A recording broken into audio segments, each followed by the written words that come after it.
আসসালামু আলাইকুম, welcome to Shahnaz recipes. আজকে আপনাদের সাথে তালের শাঁসের পায়েসের রেসিপি শেয়ার করব।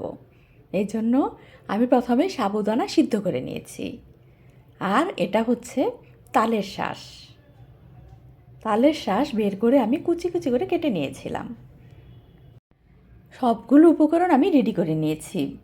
এখানে আমাদের যা যা লাগবে: তালের শাঁস বের করে আমি কুচি কুচি করে কেটে নিয়েছি, আর লাগবে গুঁড়া দুধ, চিনি, সাবুদানা সিদ্ধ করে নিয়েছি, আর লাগবে আমাদের কনডেন্স মিল্ক, আর নিয়েছি সাথে তরল দুধ।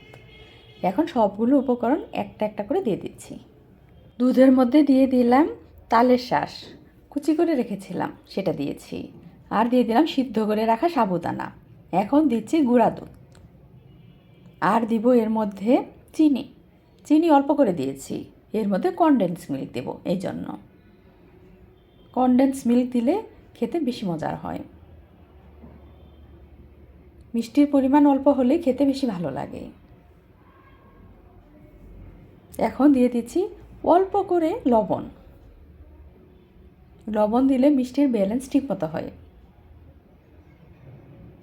এখন সব কিছু একসাথে নেড়ে মিশিয়ে নিচ্ছি। জাল দিয়ে ঘন হলেই নামিয়ে নিব চুলা থেকে।